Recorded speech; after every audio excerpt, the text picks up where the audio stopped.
It has been said that arguing against globalization is like arguing against the laws of gravity, said Kofi Annan, former Secretary General of the United Nations.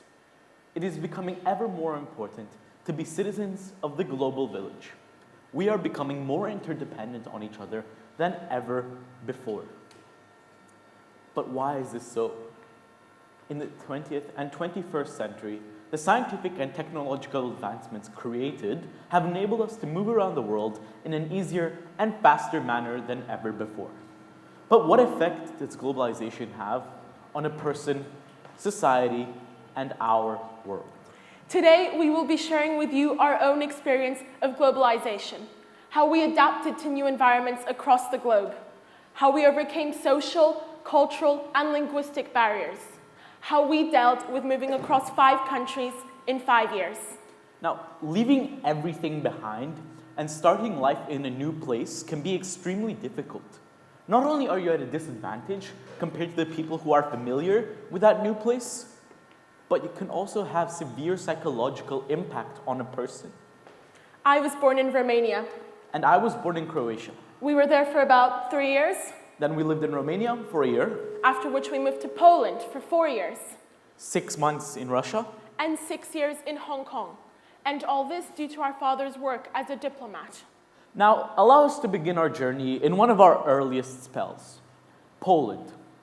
Picture a young, rowdy, spoiled 4-year-old with a Nintendo DS in one hand and chocolate in the other, moving to an old, decaying building for the very first time. Now, for some odd reason, me as that 4-year-old did not want to use the bathtub in that building. The reality was that as I moved to this city, which seemed to be on Mars, which in reality was the beautiful city of Warsaw, I was completely isolated. I had no idea what was going on. Even though I was the alien in Poland, it felt like I was in an alien environment, completely lost. Now, I was faced with these normal barriers and challenges, but I took it upon myself to overcome them.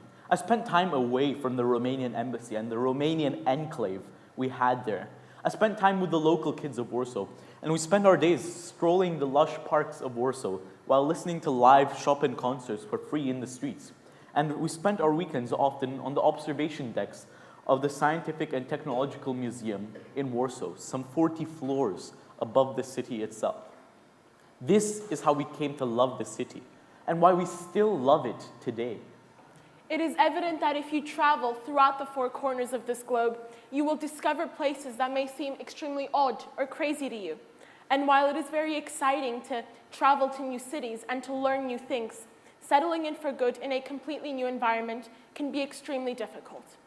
So, let us continue our journey, our adventure into the wilds of Russia. It was completely normal for my brother and I, aged 8 and 10, to go out sledding over massive slopes with our father at 12 a.m. on school nights. This was standard fun for us and those living around us, and the white, snowy nights over Moscow not only allowed us to do this, but painted a truly beautiful atmosphere over this monstrous city, something almost impossible to recreate anywhere else in the world. I guess the best explanation I can give you for us doing this is that we simply wanted to mask that sadness and fear from moving to a new environment with a little bit of joy. Those nights sledding, they allowed us to, just for a second, forget about the challenges we were facing. So the idea that I want to spread today is that sometimes you just have to fake it till you make it by doing things that allow you to adjust to a new environment. The reality is that when you are in a new environment, too often you feel like an outsider, like a complete stranger. The change in cultural, social, and language structure for us was immense when moving from Moscow to Asia, after we had spent our whole lives familiarized with the Eastern European way of life. When we came to Hong Kong, I was already 12 years old and very much accustomed to the German school system of simply sitting down and listening to teachers. I therefore had a rather difficult transition from the German system to the English one.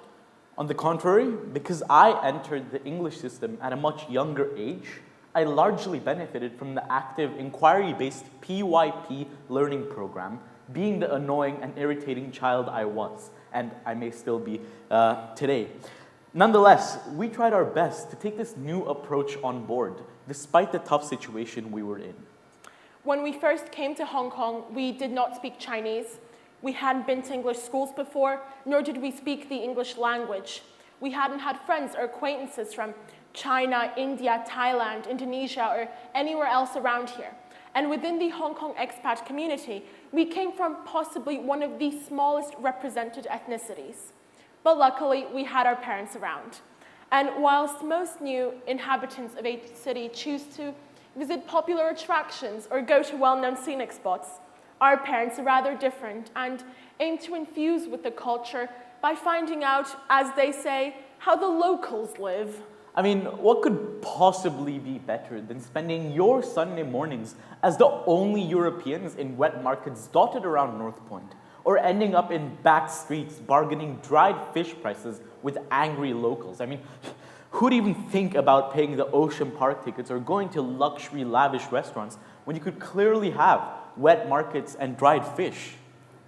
But when entering a new environment, you can either choose to isolate yourself from society. You can be disengaged and disconnected. Or you can choose to be a part of that new culture, whilst of course still maintaining connections to your past roots. I will admit that sometimes it is easier to simply sit back and remain in your comfort zone. But what fun is that? I mean, a couple of months ago in Kota Kinabalu, if our parents hadn't dragged us out of the resort, I don't think I would have had the pleasure of tasting possibly the worst plate of food of my life. Nor would I have tried cow brains had my Turkish friend in Warsaw not forced me to eat them at his house. Nonetheless, a valuable experience for me, trying something different. But really, from living in 5 countries and visiting over 30 across the world, we have learned that it is imperative to know how to join society, how to be a part of it, how to ignore all the differences between people and just dig down to the most basic of human instincts. Friendliness, kindness, humanity. These are the things which unite us as a people. And it may seem traumatic or fragmentary at times, and it did for us too. But the reality is that your parents and old friends are always there to support you. Your family, they're the ones who care about you and your problems. The defense of one another and how tightly knit we were during our toughest times on this rocky road truly proved to be quintessential when fighting these tough situations. One of the most important things that I learned at Bradbury School and developed here at South Island is this idea of open-mindedness. How you must not think of yourself as a person that doesn't belong, but rather as a unique individual with a unique opportunity to spend time with your fellow humans across the globe. Only like this will you be able to succeed, by integrating with society and forming meaningful bonds with the people around you, by taking advantage of being in a new environment, by opening your mind and making a difference to yourself. I mean, it's very easy to just sit back and take a passive approach to a challenge. But the reality is that we face challenges every day, in the workplace, at home, at school, everywhere. And it is essential to try and overpower them when we are faced with them, as we did with the cultural, social, and linguistic barriers we faced when moving 5 times across the world. If there is one quote that truly summarizes our experience, it is what one of the most influential figures of the 20th century, Martin Luther King Jr. said. The true measure of a man is not where he stands at times of comfort and convenience, but where he stands at times of challenge. Thank you.